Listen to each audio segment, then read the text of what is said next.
The following program was provided by an independent producer solely responsible for its content. The opinions expressed do not necessarily represent the views of this station, its staff, board of directors, or underwriters.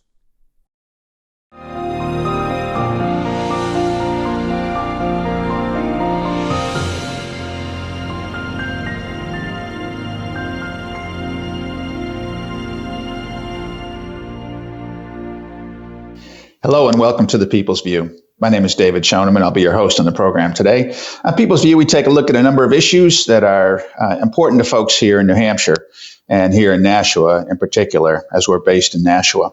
We've got a lot going on in the news these days. Last week, we spoke about some of the things that are happening up in Concord. Today, we're going to take a look at what really seems to be on everybody's mind, and that's the COVID-19 coronavirus situation that is affecting all of our lives. I'm joined today by Bill Ohm. Bill, welcome to the show here. You were a state rep for a few terms, and you're very interested in following what's going on. You've done some research on the medical aspect, and of course, we're all tracking what's happening in our state and what's happening nationally. Thanks, Dave. I want to talk a little bit about the COVID virus, as we've mentioned to everybody on the program. Right now, there's about a little over 1,000 cases of confirmed COVID virus here in New Hampshire, and we have, unfortunately, 27 deaths due to the virus. So it's a problem that all of us are trying to mitigate by being careful, by trying to stay home, wear a mask when we need to go outside so we don't cover up the spray of the droplets that can happen when we sneeze or even when we talk too loudly. But I wanted to talk a little bit about kind of the overall picture with this. The main picture is that it's starting to flatten out now with the number of cases in both the New Hampshire and most of the country. In fact, in some parts of the country, the number of cases is going down. So the problem is under control at this point, even though it's not a good situation.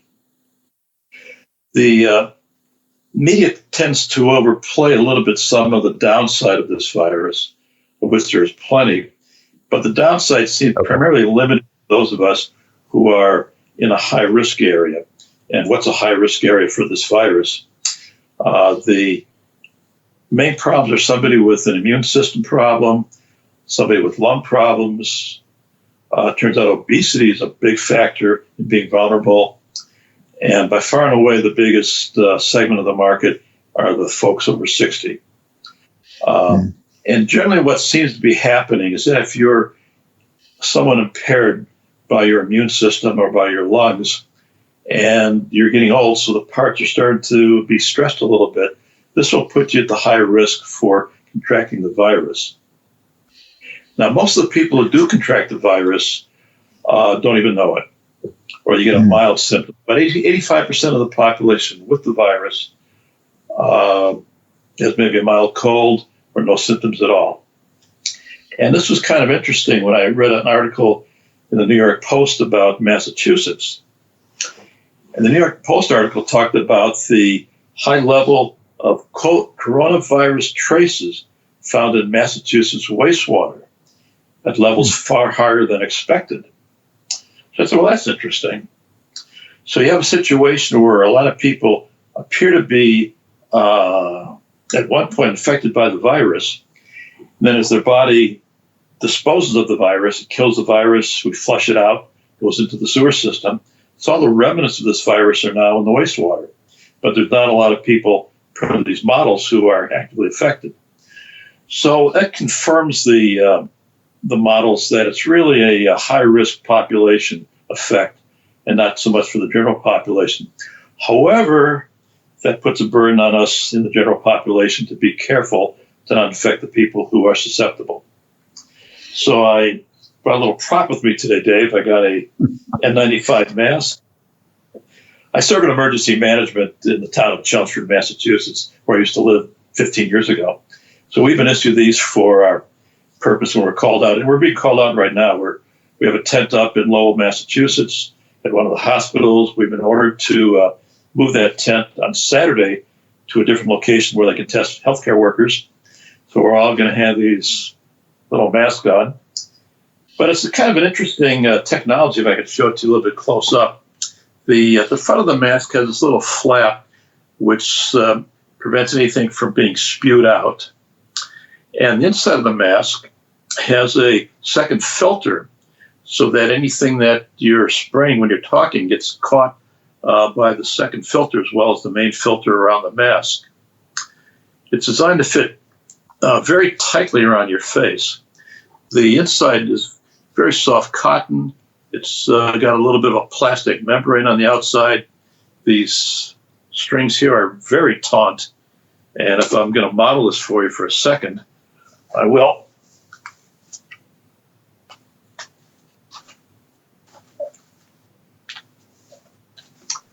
And here I am. So this is a tight-fitting mask. It's uncomfortably tight, but it fits right below your eyes. It covers your nose, your mouth, covers your chin, your sides. It's a very good seal. So I'll be wearing this for about 6 hours on Saturday. I really feel bad for all the medical folks who got to wear this indefinitely. But you got to do it. This is the top quality mask N95. And Bill, I got a question for you. What's your sense of how long this virus has been around? I see you lost your earbuds there. I'll just give you a second to get that squared away. I'm curious because I was sick in December and January, and I was a little surprised that I was sick. I don't know that I had this COVID. We, of course, didn't even know about it at the time. But I had a rattly breath in my lungs, and I wasn't really sure, but I don't recall that I had a fever. But it was unlike any other cold I've had. Not necessarily in terms of severity, because it was no worse than any cold I had had before. But it had symptoms that were just a little bit different. And I spoke to somebody else who had something similar. And he said, yeah, I had this rattly breath. You know, when I was lying down sleeping, I would exhale and I would hear this rattle. And I've never had that kind of thing before. And that was, like I say, before any talk of coronavirus. And certainly I've been to China, but not for quite a long time. And it's just strange. And I also saw a headline. I didn't have a chance to read the article, but there was a headline I saw online that said that a teenager in a very remote tribe in the Amazon basin in South America was tested positive for the coronavirus. Now they show a picture of this little hamlet. You know, this is like National Geographic type of living. You know, it's they're hunting, you know, with blowguns and bows and arrow, and they're very, very, very primitive. One of these lost people groups. So how is it that someone in this remote jungle in Venezuela, in a remote people group, a primitive people group, tested positive for this virus? And is it possible that there were some of us here in the States who had, you know, something in November, December timeframe? Is that possible? What's your take on the origin and kind of how people might have been exposed, particularly this teenager down in the Amazon jungle? Yeah, that's very interesting, Dave, to be affected that far away from the center of populations. I think what's going on, and it kind of gets to the nature of these kind of viruses, is that these viruses constantly mutate, and they're constantly probing for hosts to land so they can replicate.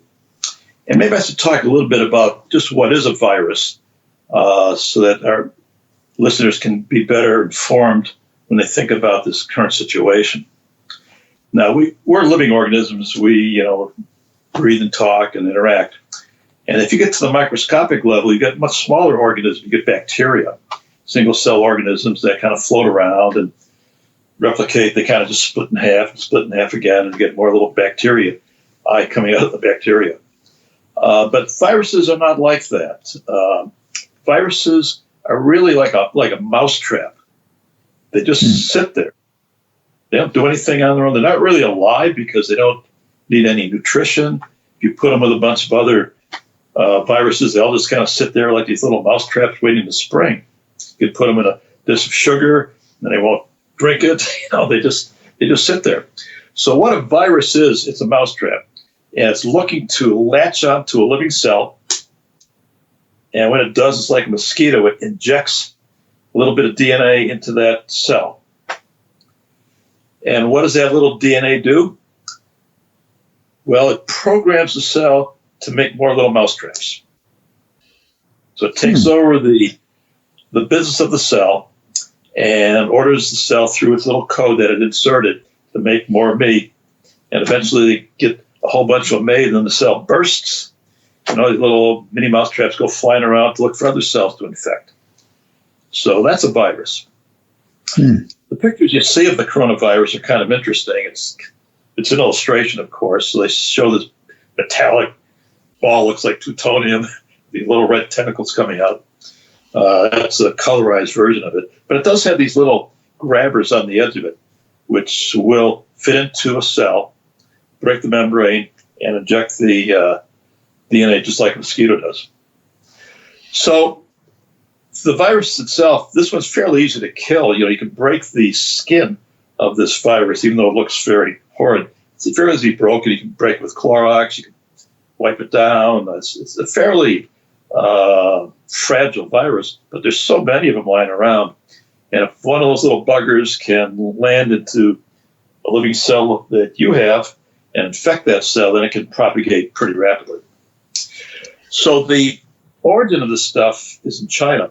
What we found out in China is that the people in the farm country are somewhat rural. They don't have a lot of sanitation. They kind of live with the animals.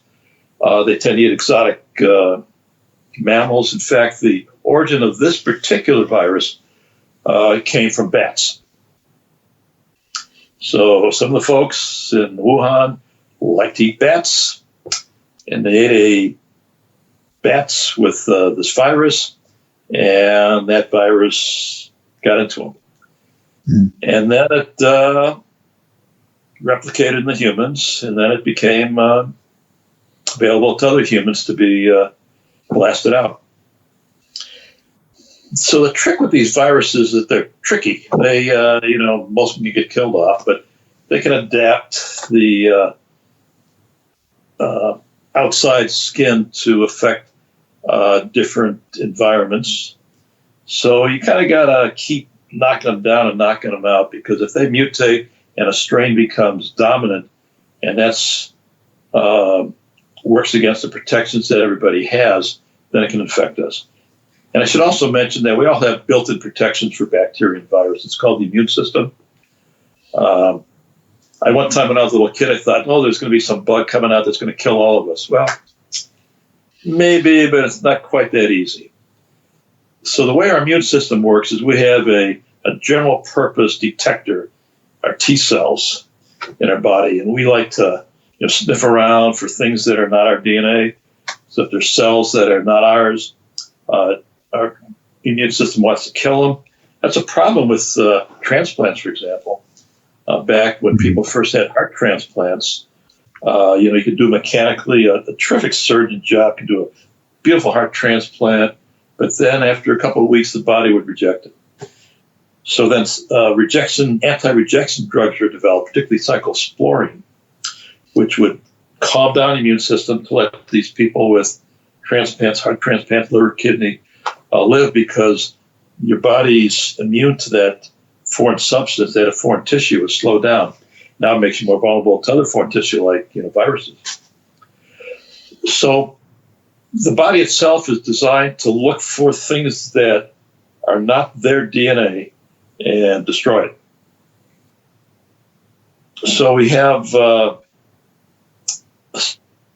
system to identify what is this foreign thing, and it basically chews it up and spits out antibodies against that particular virus or bacteria.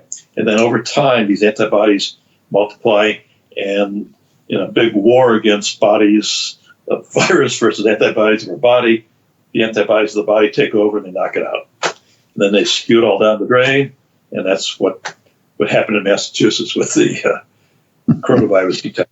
in a long story.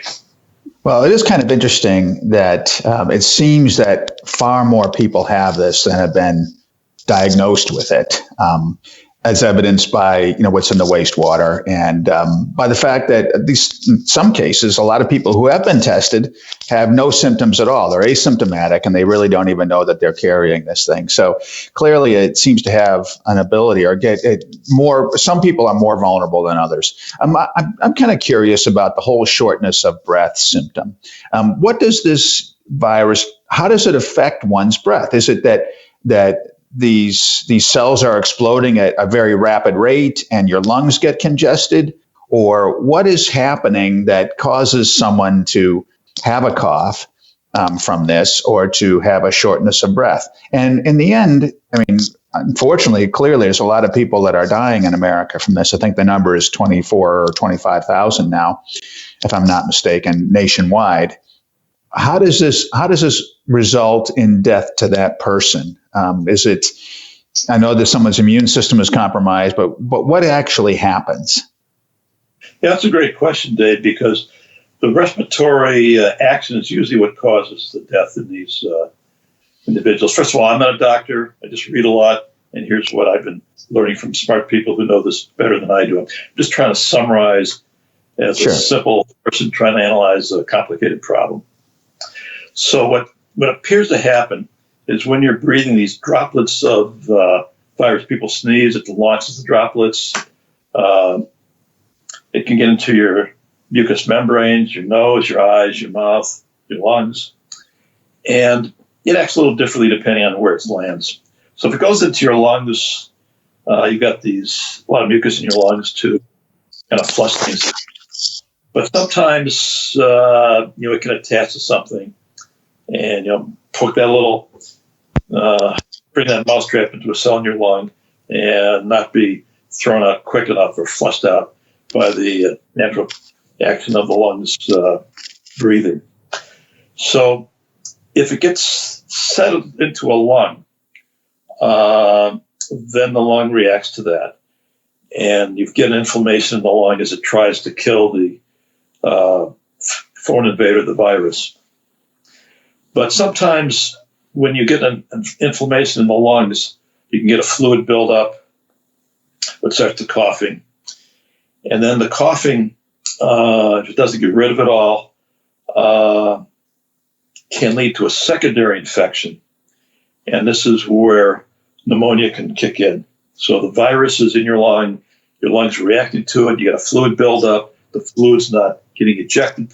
So now the warm fluid in your lungs becomes a breeding ground for any pneumonia bacteria that might be in the environment, and that could settle into your lungs. And that's the real problem with the virus. It's causing pneumonia, and it's the pneumonia that is a nasty infection. And if you're kind of on the edge with a compromised immune system, if you got other risk factors, old age, where your body is generally slowing down and can't hit it fast and hard, and you're close to the edge, that will unfortunately push you over the edge. Right. That makes sense. A lot of times if someone is elderly and they're in the hospital with something else, whether they get infected by a virus like COVID-19 or not, we don't know. But we frequently hear that someone is not doing well and now they've got pneumonia. And pneumonia, I used to work in a hospital. I'm not a healthcare provider either. I was a project manager in a hospital down in Boston. And just being in that environment, you sort of learn some of these things. And when someone is stationary, or as someone who's elderly or compromised in some way might be, they're not moving around a lot, there's a chance for that fluid to build up.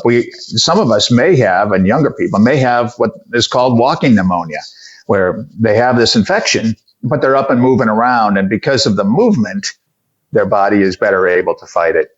So when someone is not able to move, they can become more susceptible. It seems. Again, I'm not a physician either. What's your take on how this kid in the Amazon River Basin in a remote village could possibly have gotten the coronavirus? I'm presuming that he didn't go to China. No one from China went there. Maybe this is just far more prevalent. Maybe they're eating bats too. I don't know. But I would think that if it originated in Wuhan, which it certainly seems to have done, how is it that it got so far away to the jungles in the Amazon? Yeah, I struggle with that one, Dave. That's a long haul from China. You're literally halfway around the world.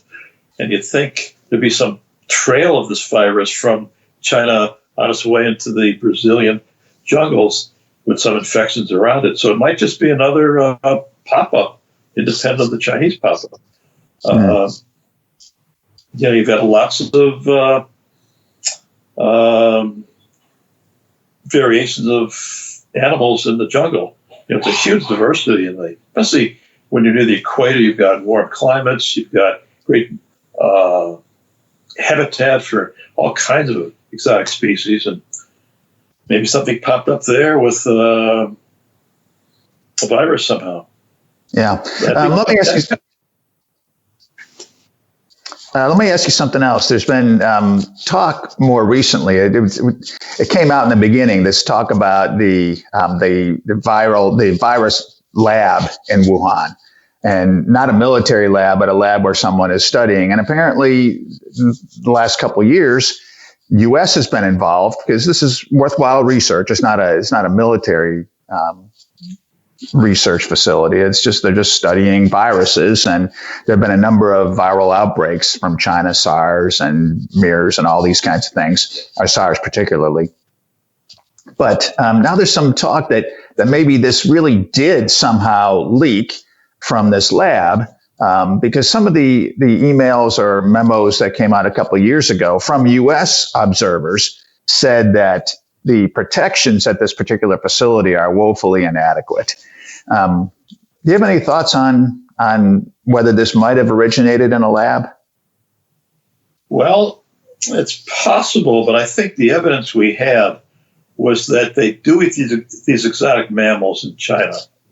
And this particular one seemed to be related to that particular mammal, the bat. There's all kinds of conspiracy theories, whether there's biological research going on, and I'm sure there is. And maybe something escaped. Maybe they're running a test, which is very possible. It's hard to know what's going on in the deep parts of China where there's just a very tightly controlled government and hard to get intelligence. I just don't know, Dave. Yeah, okay. Well, we're just curious for your opinion. But now that we're talking about the Chinese government, I think we need to, at least in our last couple minutes here, consider what the World Health Organization, the WHO, that we hear about a lot, what their role has been in this, particularly with regard to their political relationship to China. Now, Trump announced today that he's going to attempt to cut funding for the World Health Organization. We are the biggest contributor to that organization. We give way more money than China does. But this director of the World Health Organization seems to have some kind of allegiance or alignment with China, because it sounded like he initially protected China in terms of not announcing or not telling people, the rest of the world, how serious this outbreak was. And then in the end, really complimenting China on how effective they were. But again, we don't really know what's going on over there at all. And maybe they're not in the least bit effective. So there is a political aspect to all these kinds of things, too. And in our remaining time, I'm just curious what your thoughts are on the role of World Health Organization. And should we consider cutting this funding, since they don't seem to be doing the job, or at least it's alleged that they're not doing the job that they're paid to do? Well, that's a good question, Dave. It's one of these United Nations organizations, very bureaucratic, very much controlled by people outside the U.S., very political, not responsible for results. I was at the UN in Geneva and on a tour of some other operations in the area, mainly the particle accelerator in CERN, and we stopped by Geneva to watch at the United Nations. And the impression I got was these are a bunch of people who are very, think highly of themselves. They never fail. It's always some great success. And it just seemed to be a big, bureaucratic, bungling organization. And I think it's ripe for reform, and I congratulate the president for putting a little pressure on through the funding to force some reform of this and many other United Nations organizations. They've got the one on human rights, with Cuba and Venezuela and all these other dictators, driving the agendas that are not in our interest. We have to have the United Nations because you have to have some form that you can get together and talk in the back room. But I think it's ready for some major reforms, and I give the president credit for trying to cut that funding. I give him credit for trying to make some reforms too, because I would say that there are a lot of entities, political entities, whether it's here in the States or even in Nashville or globally, that don't have a lot of accountability. Some of these agencies have administrators in them that outlast any elected official who supposedly has oversight of them. So I think that oftentimes the main job of some of these bureaucrats is to simply get through whatever administration, survive the current administration, whatever that administration may be or wherever they may be and whoever they may be. So maybe the World Health Organization is just trying to outlive Trump long enough, or anyone else who might call them to some level of accountability. But I think they should be held accountability, not only for their spending of our financial resources, which is serious enough, but for their really, it seems, for them being asleep at the switch or purposely clouding the truth about the coronavirus in order to protect China in this case. I think that's unacceptable. Lives were lost, and that's too high a price to pay. Forget about the economic side. It's too high a price to pay, and that's the result of that kind of behavior. Yeah, that makes sense, Dave. I think it's just a good old boy network. It's the deep state forever at the United Nations. There's no new elected official at the top that's really elected to be responsible for their constituents. It's just the deep state for the rest of the world. Yep, that's what happens. Well, Bill, I see we're almost out of time. I want to thank you once again for joining me here. I think it's good to take a look at what's going on with the coronavirus from a little more detailed perspective, and you've shared that with us, and I'm very grateful. Thanks, and I want to thank the viewers at home, too, for tuning in and watching today, and we'll see you next time. The preceding program was provided by an independent producer solely responsible for its content. The opinions expressed do not necessarily represent the views of this station, its staff, board of directors, or underwriters.